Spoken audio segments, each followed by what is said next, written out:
Hello friends, welcome to Dhana's tips. இன்றைக்கி நம்ம கிராமங்களில் அடிக்கடி செய்யக்கூடிய ஒரு சைட் டிஷ் வெண்டைக்காய் மண்டி. அது எப்படி பண்ணுறதுன்னு பார்க்கலாம்.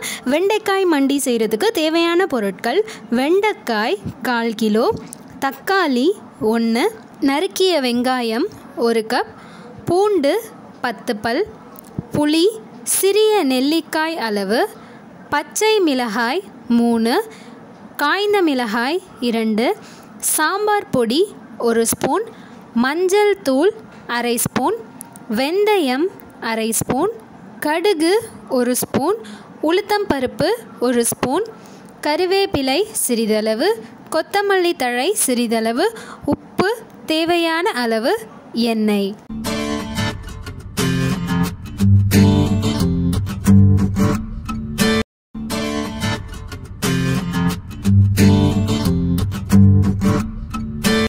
வெண்டைக்காயோட நுனி பகுதியையும் அடிப்பகுதியையும் கட் பண்ணிவிட்டு வெண்டைக்காயை மீடியம் சைஸ் பீசஸாக கட் பண்ணி எடுத்துக்கலாம்.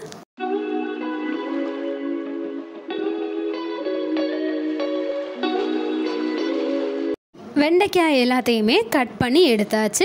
அடுத்து புளியை ஊற வச்சுக்கலாம். புளியை ஊற வைக்கும்போது அரிசியை 2வது அல்லது 3வது முறை கழுவின தண்ணி கொஞ்சம் எடுத்துக்கலாம். புளியை கரைக்கிறதுக்கு அந்த அரிசி கழுவின தண்ணியையும் பயன்படுத்திக்கலாம்.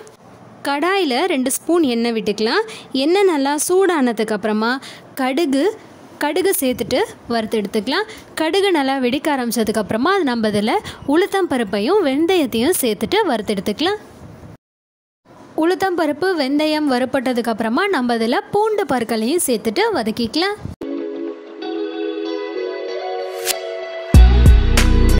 அடுத்ததில் நம்ம கீறி வச்ச பச்சை மிளகாயையும் பொடியாக நறுக்கி வச்ச வெங்காயத்தையும் சேர்த்துட்டு வதக்கிக்கலாம்.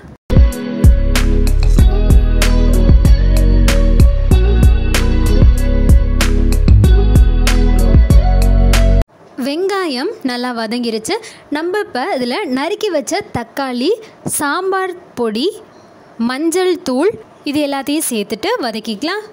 உங்களுக்கு வதக்கும் போது எண்ணெய் பத்தாமல் இருந்துச்சு அப்படின்னா நீங்கள் இதில் கொஞ்சம் எண்ணெய் ஆட் பண்ணிக்கோங்க.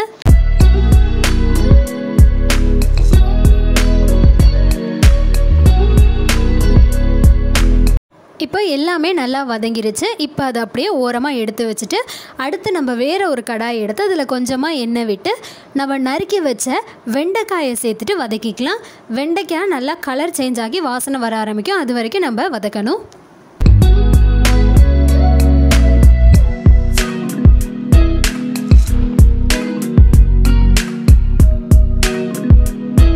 வெண்டைக்காய் நல்லா வதங்கிருச்சு. இப்போ இந்த வெண்டைக்காயை நம்ம என்ன செய்யணும்னா, ஏற்கனவே நம்ம வெங்காயம் தக்காளி எல்லாம் வதக்கி வச்சுருந்தோம்ல, அது கூட அதை சேர்த்துட்டு நல்லா மிக்ஸ் பண்ணி விட்டுக்கலாம்.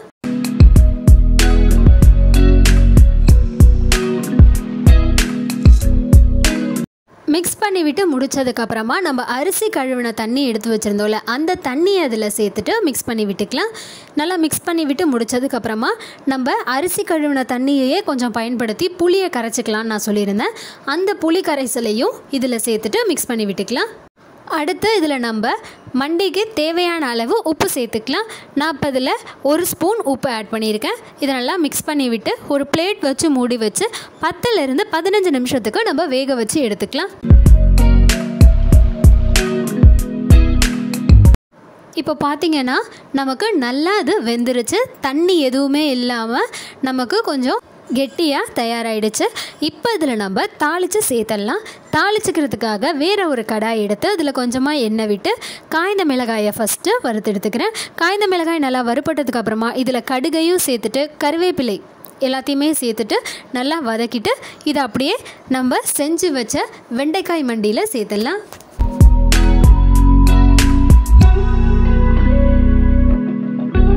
இப்போ இதில் கடைசியாக கொத்தமல்லி தழையை தூவி விட்டு கிளறி அடுப்பிலிருந்து இறக்க வேண்டியது தான்.